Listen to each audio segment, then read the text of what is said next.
An inner Hebridean lightly peated dram? Well, thankfully, it's not another Talisker today in the Neckpour, but it's this little beauty from Raasay. Hi, my name's Lewis, and welcome to the Neckpour. This is the Whisky Review channel where I give you my thoughts and opinions on a particular bottle of whisky from the Neckpour all the way down to the Dregs. And you join me here today for this bottle, the R-01 from the Isle of Raasay. This is a bottling, been out for a little while, and I've heard pretty good things about, and always been kind of keen to pick up a bottle, but just never had that final push over the edge, shall we say, till I saw this bottle floating around with no bids at auction. So I did the right thing, brought it home myself. So without any further ado, let's get this open, let's get it poured, and let's talk through it together.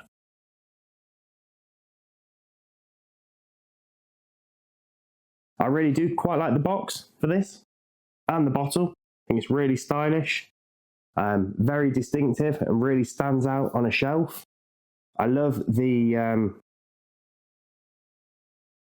kind of embossing of the glass, I suppose you'd call it, with all the dents, the ammonite into it, kind of showing the Jurassic heritage of the island. I think it's really cool. And it's not just pointless marketing guff, it is explanatory of the island itself, which I think is pretty good and better than just drivelling nonsense.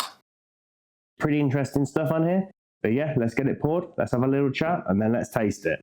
Firstly, the cork. Very, very disappointing on the cork pop there. Nothing at all. And do we have any degradation? No, not really. Just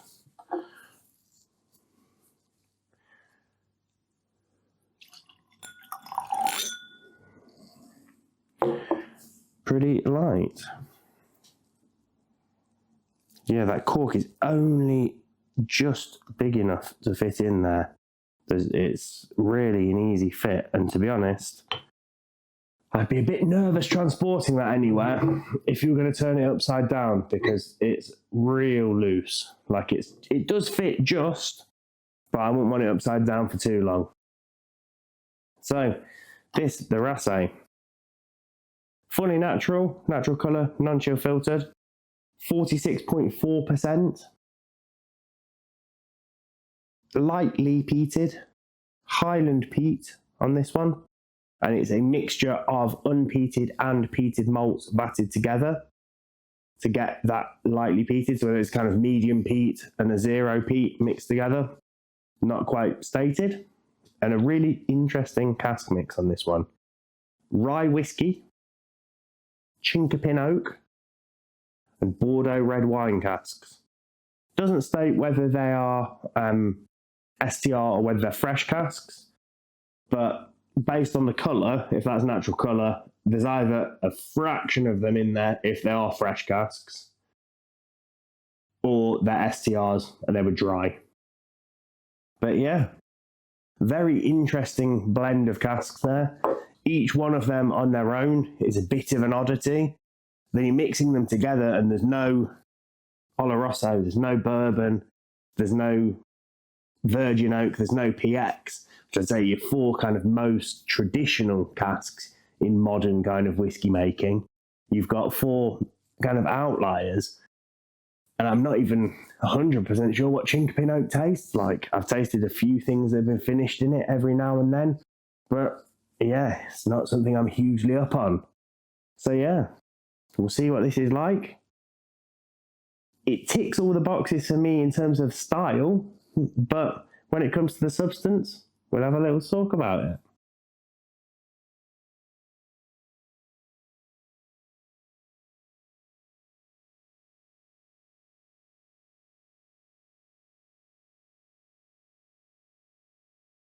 Very light wisps of smoke on the nose. Quite a wet vegetal peat. Not a kind of crisp, clean peat.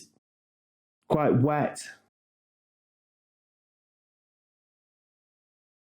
earthy, damp. I'm getting a little hint of crushed kind of berries But mixed with that vegetably earthiness of the peat, it's almost as if the berries are starting to turn, maybe. And I'm getting quite a bit of honey on the nose, really. It's quite a thick nose, if that makes any sense. The smells are quite grabby. They kind of grab onto you and almost cloy a little bit. And yeah, almost a kind of honeyed note to that. Very interesting. Quite unique. But I can see the kind of that Western Highland character there that you can pick up on other things, which I am quite keen on. So certainly intriguing on the nose. Let's have a little taste.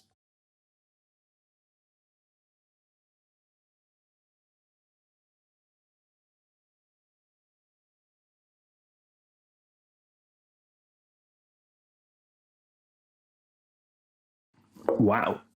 Not sure whether it's the spirit character, not sure whether it's the rye, not sure it's the chinkpin. I would guess it's the rye from my own tastings of rye whiskey. I think rye is quite herbal. And straight off the bat, that's like getting a handful of fresh green herbs, like mixed fresh green herbs, and just taking a crunch into it.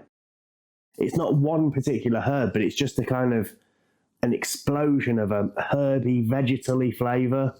Could be, fennel, parsley, sage, celery leaf, marjoram, oregano, basil.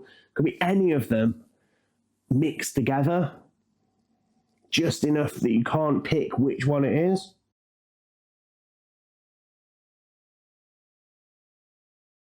It's a real explosion of that then fades through to really buttery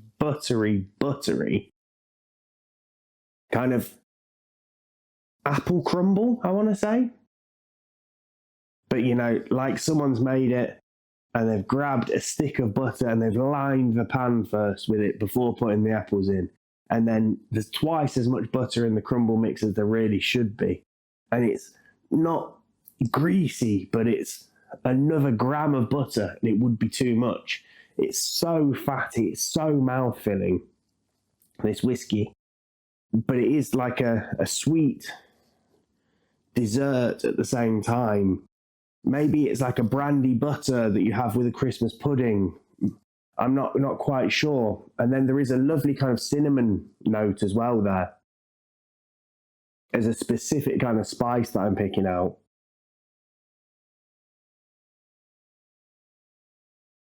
But for me, that is a wild palate.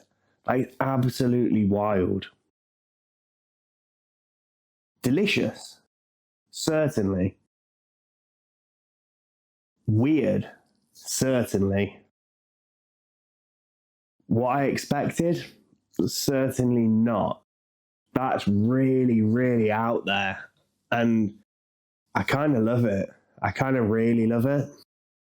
Moving to the finish, that smoke again just lingers just in the background. It's not at all strong. And when they say lightly peated, this is lightly peated.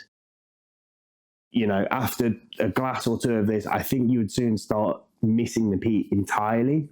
Or if you've had something that's a bit more peaty prior to this, again, I think you could easily drink this as an unpeated whiskey if you've just done an Ardbeg or something like that first. This would be an unpeated whiskey. Like there'd be no snow butts, no coconuts.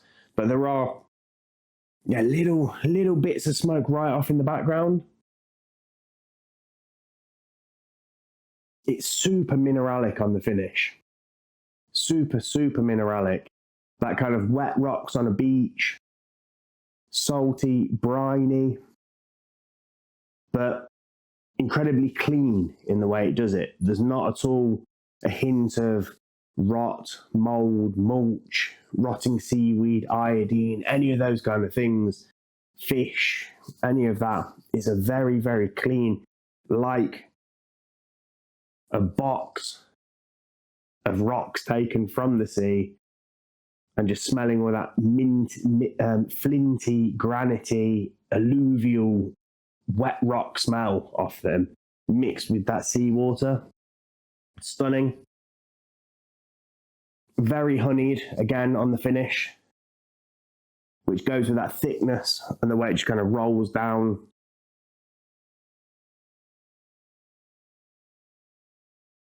And there's just a little hint of a kind of peppery tannin. So that right at the very back end of the finish, there's just a little sprinkling of pepper, and almost like, again, it might be from the cask, but like a good red wine where it just gets a little bit peppery, a little bit tannic right at the end. But that is great. I'm shocked by that. That's really cool. That's really interesting. And this is a distillery which I thought for a while about, just because of where they're situated, the distilleries they're near, and the kind of things they say. It sounds like my kind of whiskey, but I wasn't entirely sure. But this is that same kind of stuff, but it feels way more experimental, feels way more, they're pushing the envelope, you know. They're not just trudging out the same stuff again and again. It feels like they want to play with casks, they want to play with fermentation times, they want to do all that stuff because it's what they talk about on the box. And as long as they keep doing that, I think I'm going to be looking at a couple more bottles and paying a bit more of a close attention to their schedule, because that is a cracker. And yeah, particularly at the price. This was £43.03 delivered to my door. That's auction fees paid, delivery, insurance, VAT, everything. That's the cost to me, which is about 15 quid cheaper. Looks like you can pick it up for about 60 quid, these bottles. After tasting it, I don't even think 60 quid would be terrible value, but it does look like these are pretty big releases. There's the inaugural, there's the R-01, there's a 1.1, and there's a 2 that are all out that I've seen.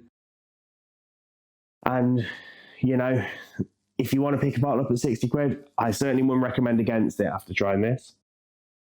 But at the same time, if you were to wait a little bit and cool your horses, you might pick up a bargain on an auction or something like that.